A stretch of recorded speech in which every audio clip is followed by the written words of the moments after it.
अस्सलाम वालेकुम अज़ीज़ व्यूवर्स। मेरी ये वीडियो थोड़ी लेट हो रही है, दरअसल मैं थोड़ा बिज़ी जा रहा हूँ। अच्छा, अक्सर कमेंट्स के अंदर जो है मुझे कुछ सवालात लड़कों ने पूछे थे कि change gearing single train and compound train. चले अब हम इसको हल करते हैं कि सिंगल ट्रेन कैसे बनेगी और कंपाउंड ट्रेन कैसे बनेगी। याद रखिएगा कि ये सिर्फ फार्मूले होते हैं, आप मज़ीद एक्सरसाइज करेंगे तो इस पर दस्तरस हासिल कर लेंगे। वीडियो बनाने का मकसद ये होता है कि आपको फार्मूला प्रोवाइड कर दिया जाए और आप फिर उस पर एक्सरसाइज करें। लातादाद फार्मूले बने हुए हैं और आप देख सकते हैं, और भी बहुत से ये चैनल वाले टीचर हैं उन्होंने बनाए हुए, तो उनको भी गाइड उनको भी देखा करें। तो चलें अब हम देखते हैं। तो हमारे पास जो डेटा है, अब इसमें कोई लंबी ना डिग्री की ज़रूरत है ना कोई वो चीज़ है, बस डेटा एक है। लीड दे दी है जॉब की 26 इंच 2 सूत, यानी 26.25 इंच। मिलिंग मशीन की पिच है 4 चूड़ी पर इंच। Dividing head ratio 40:1। ठीक है, ये यहाँ तक तो आपकी बात समझ में आ गई। अब ये मत पूछेगा इससे लीड कैसे निकले, डिग्री कैसे निकलेगी, ये नहीं कि ये सिर्फ अभी चेंज गियरिंग का है। अभी आपको फोकस चेंज गियरिंग पे करना है। तो मुझे नंबर 1, सबसे पहले हमारे पास जो लीड है वो है 26 सही 1/4 इंच। अब इसको अगर हम मज़ीद हल करते हैं तो 4 को इससे मल्टीप्लाई करते हैं 26 से, 6 चौका 24, 4 दूनी 8 और 2 10 प्लस 1, ये 1 इधर ऐड कर देंगे, यह आ गया 105। यानी हमारे पास हम इसको ऐसे भी लिख सकते हैं 26 सही 1/4 इंच को हम ऐसे भी लिख सकते हैं। यहाँ तक कॉन्सेप्ट क्लियर हो गया आपका। मैं इसको रिमूव कर रहा हूँ यहाँ से, ये वाले पोर्शन को। ठीक है, चले जी अब गियर ट्रेन निकालते हैं। गियर ट्रेन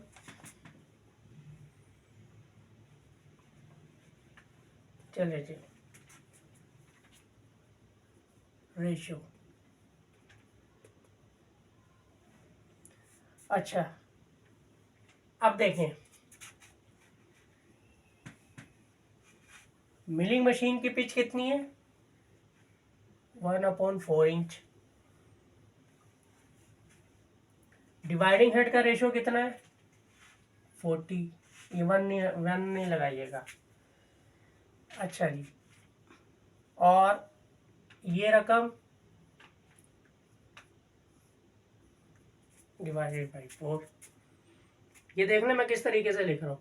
अब अगर ये रकम यहाँ चली जाएगी, ये रकम नीचे आ जाएगी। चलिए इसको मजीद सॉल्व करते हैं। अब देखिएगा 1/4 मशीन लीड मल्टीप्लाई 40 मल्टीप्लाई 105 नीचे रह जाएगा, ये वाली रकम यहाँ चली जाएगी।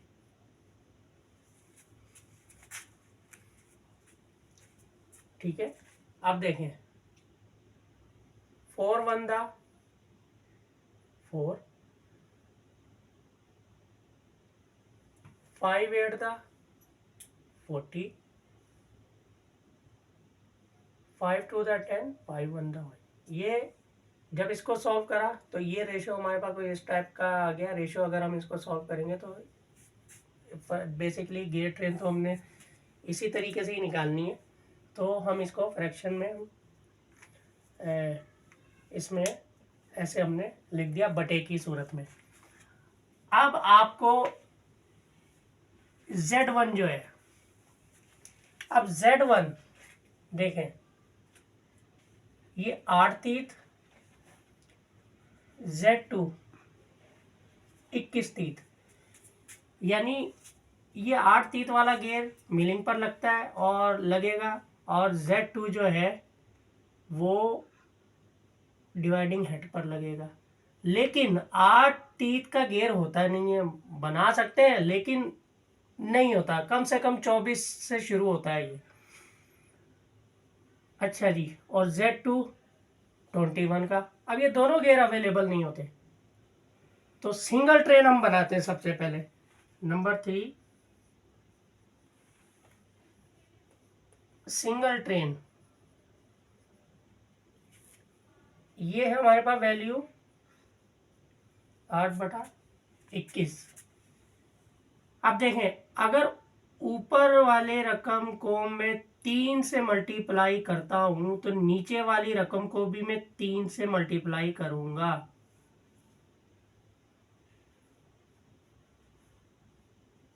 आप देखें, 8 दिया 24, 3 एकम 3, 63।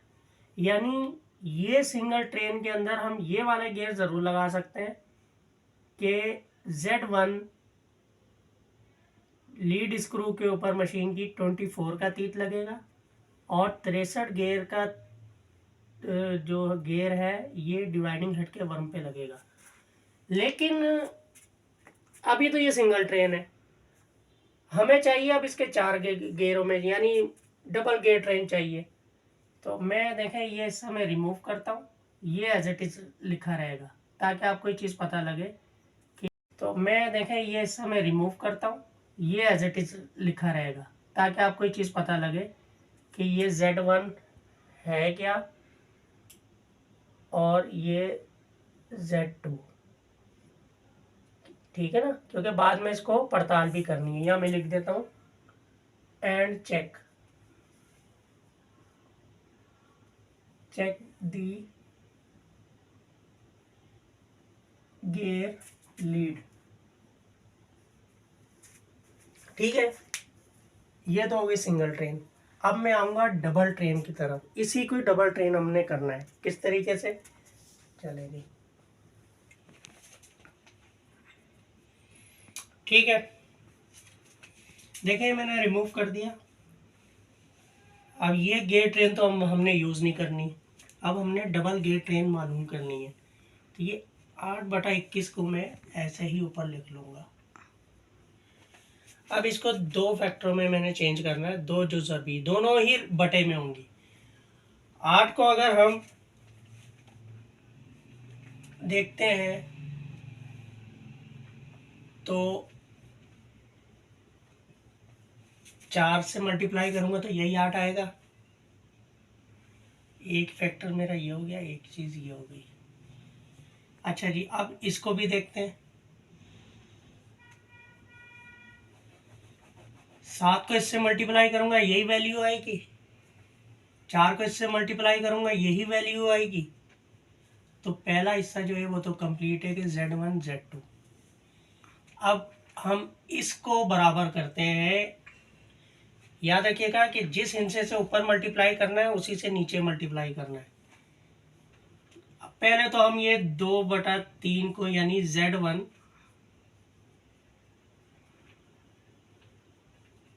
Z2 को हम चलेंगे, तो मैं बाद में लिख दूंगा 3 को। तो इसमें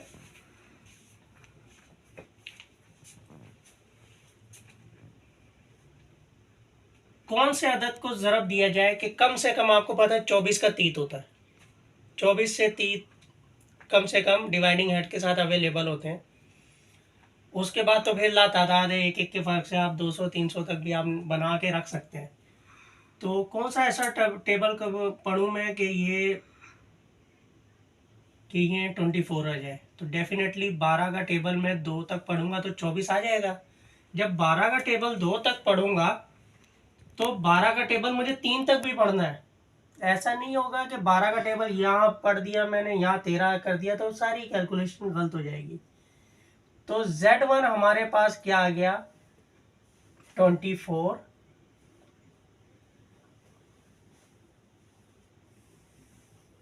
और Z2 हमारे पास आ गया 12 36। ओके, लेकिन अभी तो सिर्फ इसको हल करा आपने। तो अब जो है Z1 हमारे पास 24 आ गया, Z2 आ गया 36। अब हमारे पास ये वैल्यू रह गई, इस वैल्यू को भी हमने देखना है।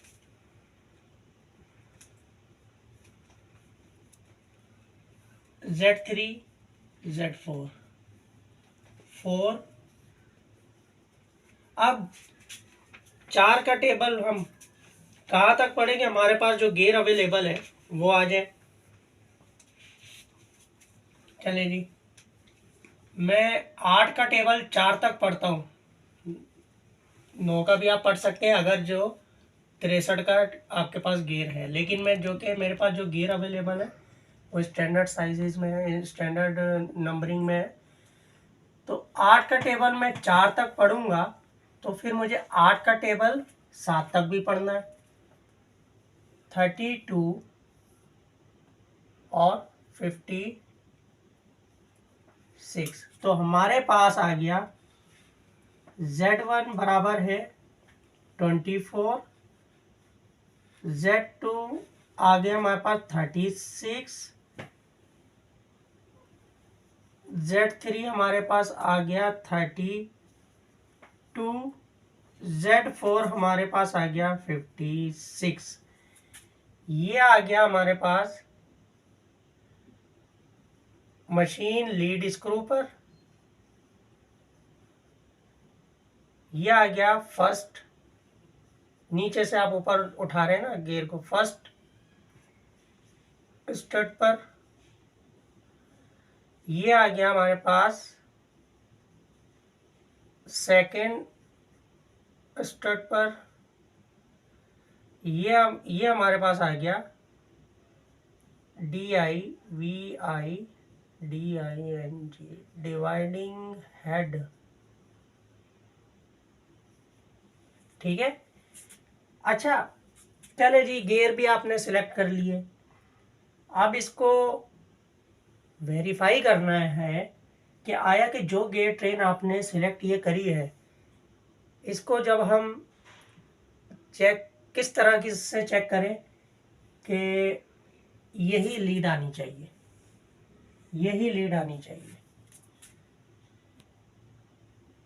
तो अब मैं आपको वो तरीका बताने वाला हूँ, वो फार्मूला। हालांकि मैं वीडियोस में दे चुका हूँ ये चीज़ें, लेकिन फिर भी जो कि आप लोगों का इसरार है, तो फिर मैं इस वजह से मैं ये चीज़ें दे रहा हूँ। तो ये देखें, ये मैं रिमूव कर रहा हूँ।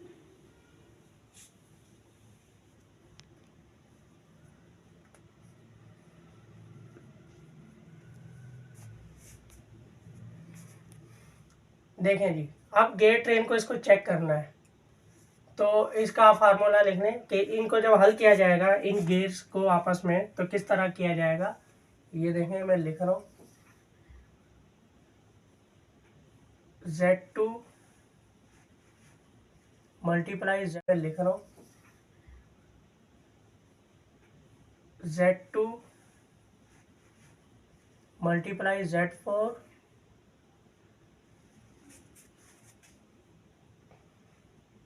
1/4। ये 1/4 क्या है, मिलिंग मशीन की लीड है, डिवाइडेड बाई 40। अब आ गया Z3 Z1 Z3। ठीक है। ये वैल्यू, चले मैं आपको वैसे करके बता देता हूँ। Z2 हमारे पास कहाँ पर है,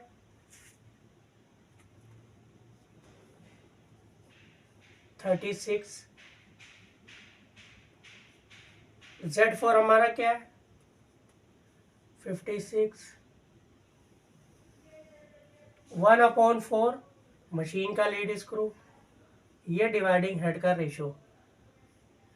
अच्छा जी, Z1 हमारे पास कहाँ है, 24। Z3 हमारे पास कहाँ है, 32।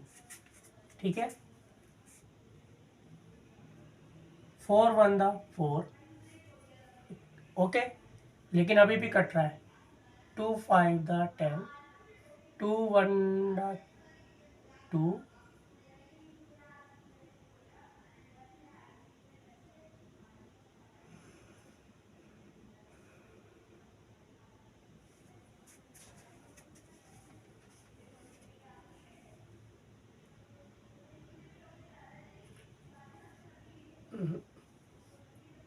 2 1 द 2, 2 2 द 4, ये 32 हम ऐसे काट सकते हैं, 16 आ जाएगा, या ये रह जाएगा या वो रह जाएगा, मर्जी है आपकी। ठीक है, मैं इसको रिमूव कर रहा हूँ, इसको फिर हम हल करते हैं।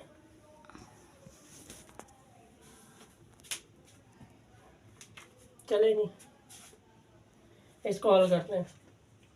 36 56 5 12 मल्टीप्लाई 32, सही है, ये चीज़ है हमारे पास। जब इसको हल करते हैं तो ये आ गया 80, इसको हल करेंगे तो हमारे पास आ गया 384।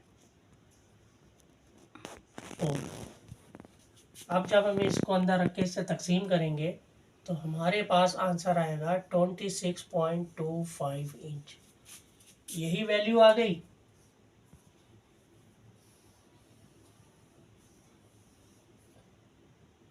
एक बटा 4 को 0.25 लिख सकते हैं, बिल्कुल लिख सकते हैं। जब आप इसको इशारी निज़ाम में चेंज करेंगे तो ये चीज़ आएगी 26.25। इसका मतलब ये हुआ कि आपने जो गियर ट्रेन चूज़ करी थी वो बिल्कुल सही थी। यहाँ देख लें, आप इसको भी काट सकते हैं और फिर इसको भी काट सकते हैं। अगर ये इसको काटते तो यहाँ 16 आ जाता, यहाँ ऑलरेडी 24 ही रहता। तो तरीक़ेकार ये आप पे डिपेंड है कि आप दोनों रकमों से कौन सी काट सकते हैं, मुख्तसर कर सकते हैं। कैलकुलेशन देख लें। याद रखिएगा कि ये मैंने आपको जो आपके कमेंट्स आए मैंने उनके लिए ये कैलकुलेशंस यहाँ अपलोड करने के लिए मैंने बनाई है, ताकि आपको ये चीज़ें समझ आए। दोनों चीज़ें मेरे ख्याल अब नहीं मैं समझता कि कोई इसके ऊपर मज़ीद कोई और वीडियोस बना सकूँगा, लेकिन ये कि आप जैसे जैसे आप मुझसे डिमांड करेंगे तो मैं बनाता चला जाऊँगा। लेकिन ये कंप्लीट है, चेक करने का तरीका भी मैंने आपको बता दिया, और ये ऑथेंटिक्स वैल्यूज़ होती हैं।